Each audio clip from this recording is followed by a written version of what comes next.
kami sebagai penyandang disabilitas sangat bersyukur karena kami sangat dibutuhkan untuk ikut berpartisipasi. Teman-teman yang sebagai pendamping atau orang-orang ditulis sebagai pendamping, dia harus betul-betul menjaga kerahasiaan itu. Sonde, santai ngobrol demokrasi.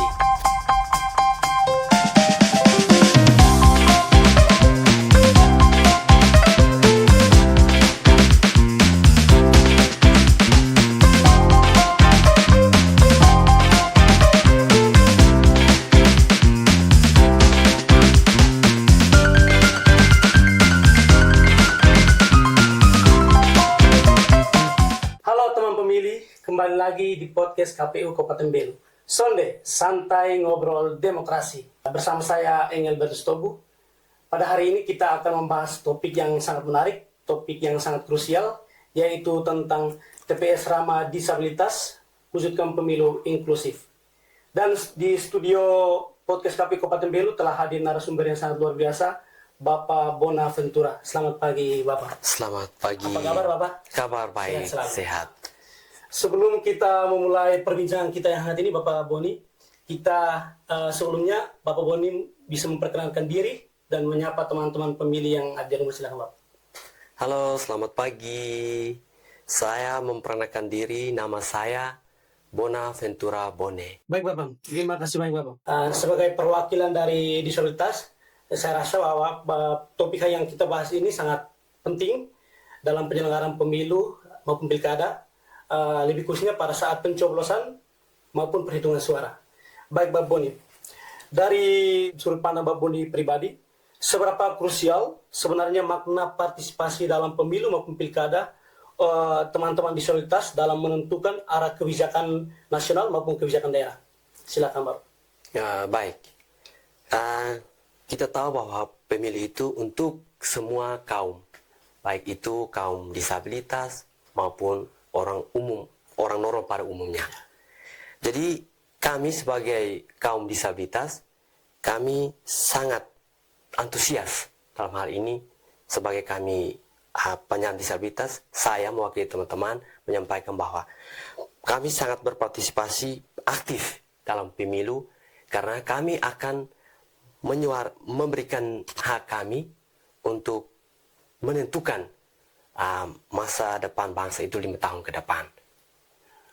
Untuk itu kami sebagai penyandang disabilitas sangat bersyukur karena kami sangat dibutuhkan untuk ikut berpartisipasi dalam pemilu, baik pemilu kepala daerah maupun pemilihan presiden. Mungkin itu dulu. Baik, seperti yang Bapak katakan bahwa teman-teman penyandang disabilitas sangat aktif, walaupun mereka sangat bersyukur adanya ruang yang diberikan kepada mereka tanpa adanya perbedaan agar mereka tetap menyalurkan hak pilih mereka ketika pada saat pencoblosan, pemilu, ataupun pilkada. Nah, hal ini memberikan semacam gambaran bahwa keterbatasan itu tidak dijadikan sebagai penghalang untuk teman-teman penyandang disabilitas untuk tetap mencintai daerah ini. Ya. Baik, kita tahu bahwa dalam penyelenggaraan pemilu maupun pilkada itu kan ada asas yang selalu harus diperhatikan. Seperti asas langsung, umum, bebas, rahasia, jujur, dan adil. Di sini mungkin kita lebih tekankan pada kerahasiaan.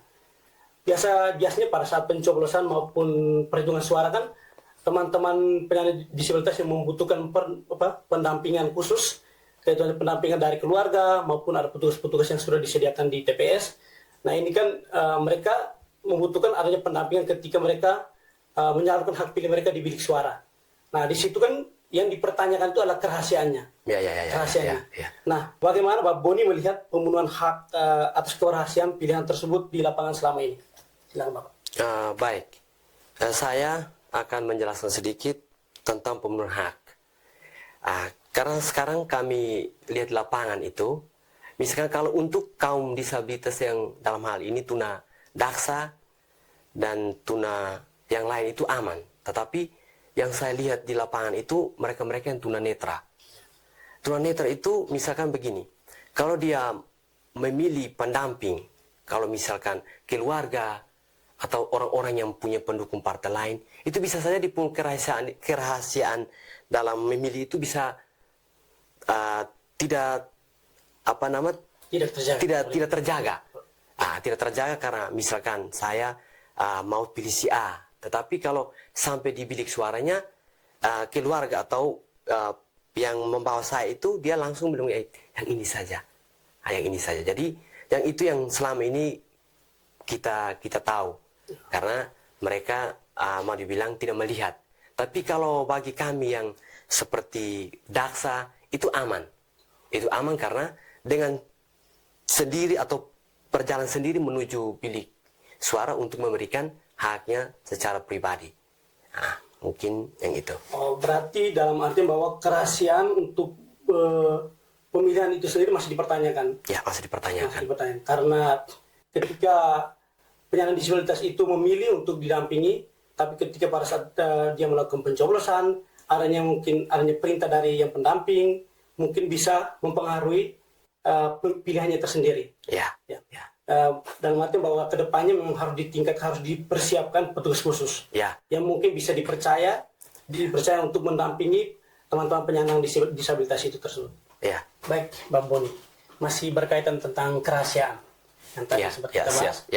Mungkin Bapak Boni sendiri pernah mendengar tentang mungkin ada kasus di lapangan yang pernah Bapak Boni dengar sendiri atau pernah lihat sendiri, Bapak bisa menceritakan kepada teman-teman pemilih. Baik, karena saya kebetulan hidup berdampingan dengan teman-teman yang tunanetra.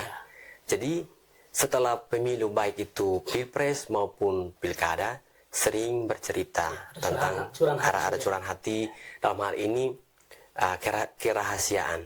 Jadi itu yang saya mau sampaikan, teman-teman yang sebagai pendamping atau orang-orang ditulis sebagai pendamping, dia harus betul-betul menjaga kerahasiaan itu.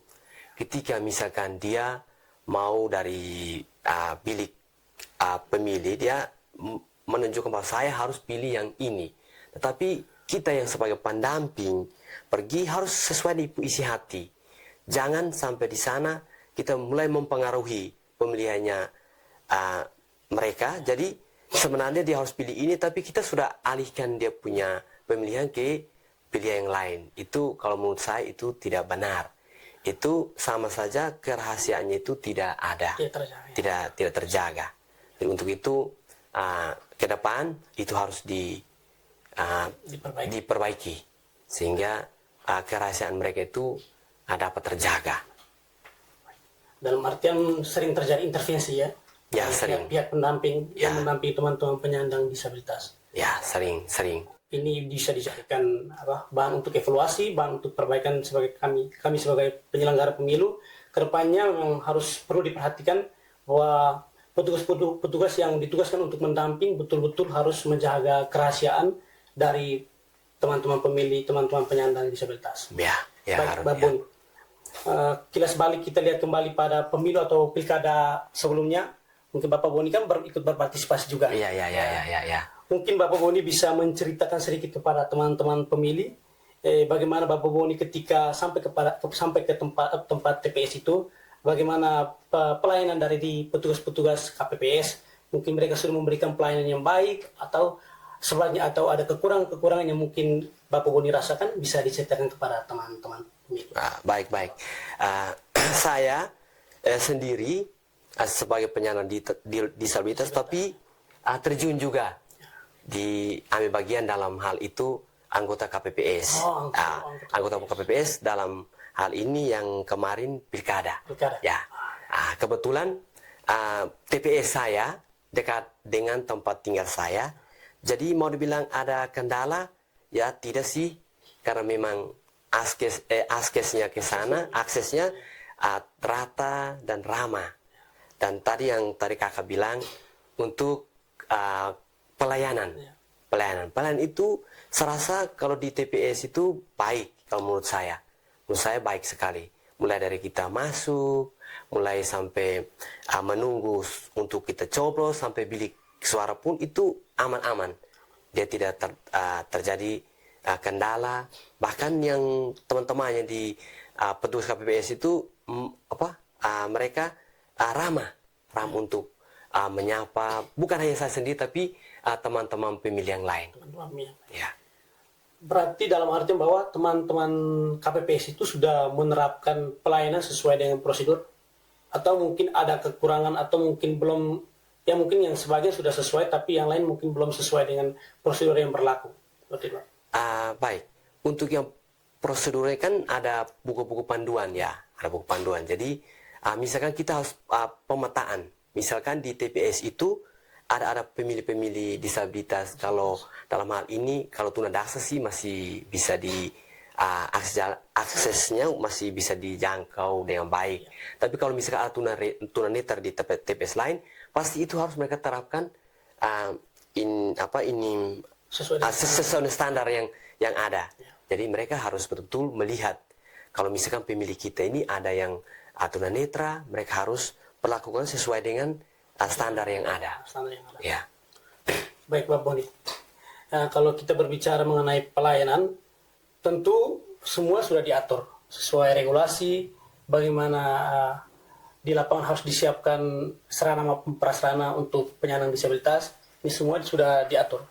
Tapi yang sesuai dengan Bapak Boni ceritakan bahwa selama Bapak Boni bertugas tadi menjadi KPPS ya? Ya. KPPS. Dan Bapak Boni sendiri menyaksikan, sendiri melihat bahwa pelayanan yang diberikan kepada masyarakat maupun masyarakat secara umum maupun teman-teman penyandang disabilitas itu sudah terpenuhi secara prosedural. Ya. Baik Bapak Boni. Kalau kita lihat di luar pengalaman Bapak Boni sendiri, mungkin Bapak Boni secara pribadi melihat bahwa apakah di lapangan itu terjadi adanya kendala atau tantangan tersendiri yang dihadapi oleh teman-teman penyandang disabilitas dalam menyuarakan suara mereka. Mungkin di lapangan terjadi kendala atau hambatan-hambatan yang sering terjadi. Silakan, Pak. Nah, baik. Hambatan-hambatan yang teman-teman alami itu mereka-mereka yang punya keterbatasan fisik yang mereka menggunakan kursi roda. Kursi roda itu kan setengah mati untuk bisa akses ke sana. Jadi harus ada bantuan mereka untuk ke sana. Terus kalau sampai sana, sekarang kita lihat kalau tempatnya itu bagaimana, luas atau tidak. Karena kalau mereka tidak bisa masuk kan setengah mati di pintu saja ada yang mereka pada saat desakan. Jadi harapannya semoga ke depan itu hal-hal yang seperti ini itu harus dilihat sehingga pemilih disabilitas itu lebih nyaman untuk datang di TPS. Dan TPS-nya juga harus jaraknya juga jangan terlalu jauh dari pemilih. Kalau misalkan mereka rumah di sini sedangkan TPS-nya di luar yang jauh, otomatis mereka setengah mati untuk ke sana, sulit untuk menjangkau. Dalam artian bahwa kedepannya itu memang harus disiapkan jalur tersendiri untuk teman-teman penyandang disabilitas yang menggunakan kursi roda, yang di TPS, terus TPS yang dibuat juga harus bisa dijangkau oleh teman-teman penyandang disabilitas. Dalam artian jaraknya jangan terlalu jauh dengan tempat tinggal teman-teman penyandang disabilitas. Baik, Bapak Boni, sebelum kita melanjutkan perbincangan kita yang hangat ini, mungkin alangkah lebih baik kita menikmati kopi yang sudah disediakan ini. Agar perbincangan kita semakin hangat.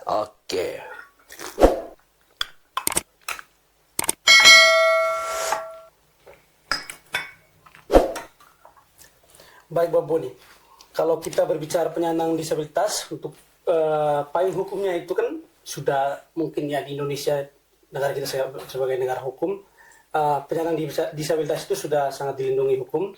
Kita bisa melihat dari Undang-Undang Penyandang Disabilitas, Undang-Undang Nomor 8 Tahun 2016, terus sudah diakomodir juga di Undang-Undang Nomor 7 Tahun 2017 tentang pemilihan umum, di mana di situ sudah dikatakan bahwa penyandang disabilitas itu berhak untuk memilih ataupun dipilih dalam jabatan publik, dan juga penyandang disabilitas juga berhak untuk memperoleh aksesibilitas dalam penyelenggaraan pemilu dan pilkada dalam penggunaan sarana maupun prasarana. Nah, menurut Bapak Boni sendiri sebagai sebagai seorang penyandang disabilitas, dari perspektif Bapak Boni, apakah payung hukum yang ada sekarang sudah betul-betul mengakomodir segala kebutuhan teman-teman penyandang disabilitas, atau mungkin ada kekurangan mungkin Bapak bisa bisa memberikan perspektif Bapak sebagai penyandang disabilitas. Silakan Bapak. Baik, sesuai dengan regulasi yang tadi kakak sudah jelaskan itu memang sudah pas, sudah betul. Tetapi kadang-kadang ada kendala teknis di lapangan. Pelaksanaannya itu pasti ada kendala. Ambil contoh itu seperti data pemilu. Data pemilu itu di lapangan itu kadang teman-teman yang disabilitas, contohnya di jauh-jauh, misalkan di kampung-kampung yang tidak terjaring dengan baik untuk pendataan, karena mereka nama tidak ada di pemilu. Jadi mereka kadang bertanya-tanya, bahkan mereka bilang, Pak Buni mereka ikut memilih. Saya sudah ikut memilih sejak 2004. Kami sampai hari ini tidak ada pemilu, padahal kami juga ingin untuk bisa memberikan hak suara kami. Maka dari situ perlu saya sampaikan bahwa nanti untuk pemilu-pemilu selanjutnya harus diperbaiki dalam hal ini pendataan. Karena teman-teman yang di kampung itu selalu bermasalah dengan pendataan nama di data pemilih itu. Jadi bahwa mereka belum terdaftar. Dalam hal ini mereka belum terdaftar sebagai pemilih, walaupun usia mereka sudah memenuhi syarat untuk bisa memilih dan mereka sudah memiliki KTP. Itu sering terjadi. Ya. Baik, Bapak. Mungkin yang tadi Bapak bilang bahwa teman-teman penyandang disabilitas sering permasalahan-permasalahan seperti tidak terdaftar dalam DPT. Mungkin hal ini menjadi bahan evaluasi bagi kami agar kedepannya dalam penyelenggaraan pemilu atau pilkada nantinya, bahwa teman-teman penyandang disabilitas yang mungkin datanya belum terdaftar dalam DPT, mungkin kedepannya bisa didata dengan baik dan mereka bisa menggunakan hak suara mereka ketika pada saat pemilu maupun pilkada nantinya. Baik, Bapak Boni, kita di Kabupaten Belu tentu mungkin mendambakan demokrasi yang terbuka, demokrasi yang dalam artian bahwa semua masyarakat yang sudah memenuhi syarat dapat berpartisipasi dengan baik. Semua masyarakat yang berhak memperoleh pelayanan yang baik ketika saat melakukan pencoblosan maupun penghitungan suara. Nah, menurut Bapak Boni, TPS yang ideal yang dapat memberikan kenyamanan bagi semua masyarakat Kabupaten Belu ketika saat melakukan pencoblosan maupun penghitungan suara itu seperti apa? TPS yang layak dan baik ideal itu, kalau menurut saya itu di tempat-tempat yang tidak jauh dari tempat pemukiman. Terus yang berikut, dia harus di tempat yang rata. Karena pemilih itu ada yang sudah lansia, ada yang tadi kita kembali lagi disabilitas. Jadi menurut saya itu yang idealnya itu tempat TPS itu harus di tempat yang rata, di tempat yang ramah disabilitas, baik itu tunanetra maupun tuna-tuna yang lain.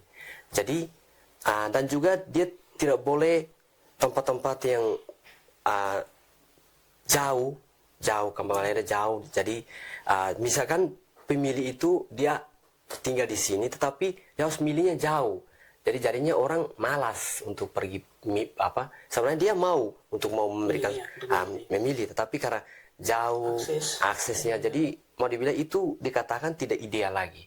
Ya, jadi harus dihitung dari semua segi sehingga pemilih itu dengan senang, dengan gembira untuk memberikan hak suaranya.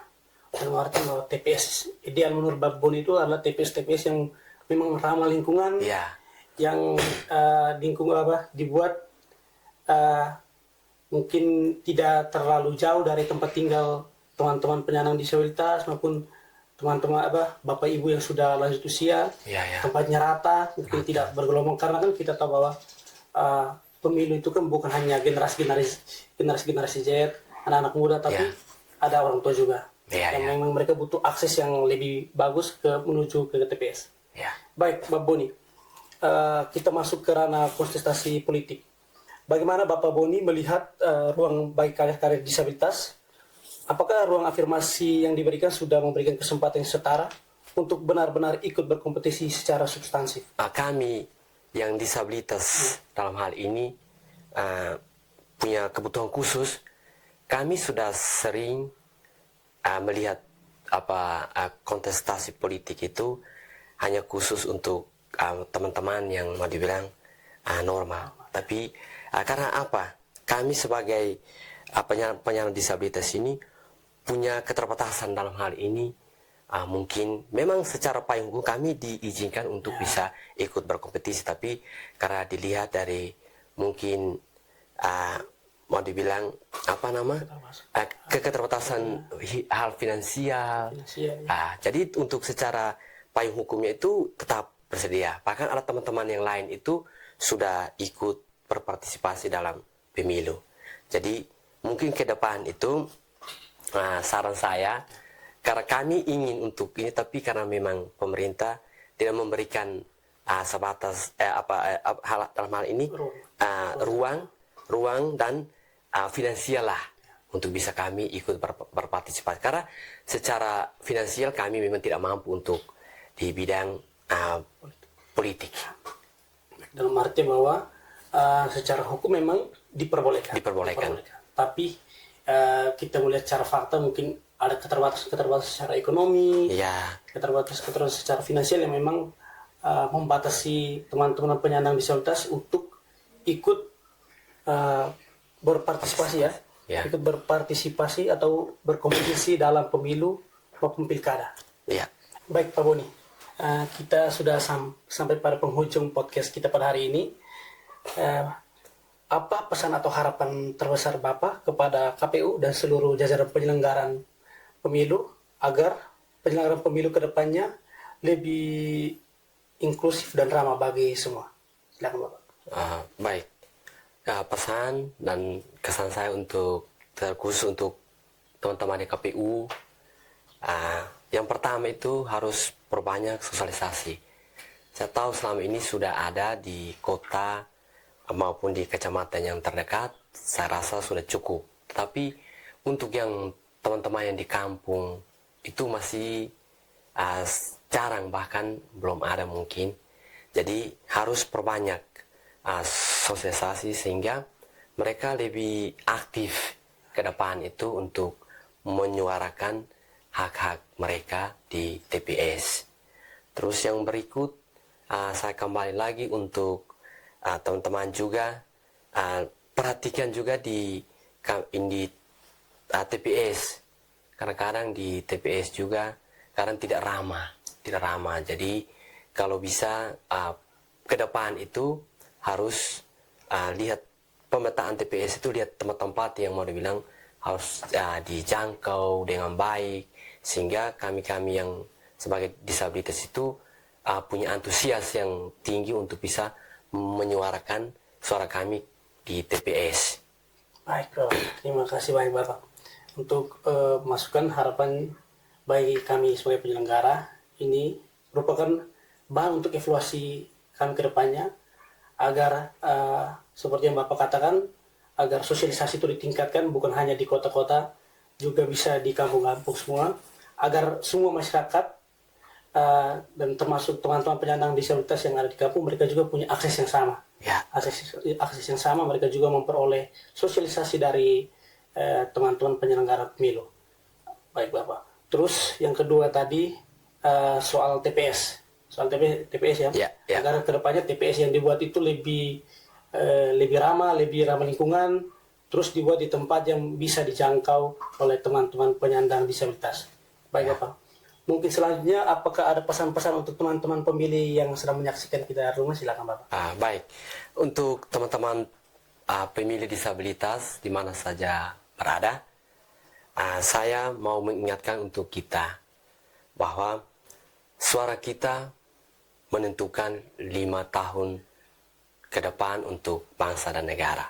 Jadi selagi masih bisa menggunakan hak suara kita, ya alangkah baiknya harus memberikan, karena kita adalah bagian dari bangsa atau negara ini. Untuk itu teman-teman, gunakan hak suara Anda untuk menentukan 5 tahun ke depan masa depan bangsa. Terima kasih. Terima kasih Pak Boni atas pesan dan kesan yang sangat luar biasa bagi kami penyelenggara dan juga bagi teman-teman pemilih yang ada di rumah. agar tetap ikut berpartisipasi dalam pemilu maupun pilkada nantinya, karena satu suara sangat penting untuk menentukan masa depan bangsa kita dan terkhususnya masa depan Rebelu. Baik, terima kasih banyak Pak Boni untuk hari ini, untuk perbincangan hangat yang sangat luar biasa. Terima kasih banyak. Saya sendiri berharap bahwa Bapak Boni sehat selalu bersama teman-teman penyandang disabilitas, selalu dalam perlindungan Tuhan dan selalu diberkati segala usaha dan kerja-kerjanya. Baik teman-teman pemilih yang ada di rumah, pemilu dan pilkada bukan sekedar pesta demokrasi, tapi panggung di mana setiap warga Belu berhak menuliskan sejarahnya sendiri. Kehadiran dan peran aktif saudara-saudara kita penyandang disabilitas adalah bukti nyata bahwa keterbatasan tidak membatasi cinta mereka pada daerah ini. Mari kita wujudkan pemilu dan pilkada yang aksesibel dan inklusif. Suara Anda adalah hak Anda. Masa depan Kabupaten Belu adalah tanggung jawab kita bersama. Tetap inklusif dan tetap peduli untuk kita semua. Dan sampai jumpa di episode podcast kita selanjutnya. Sonde, santai ngobrol demokrasi. Terima kasih.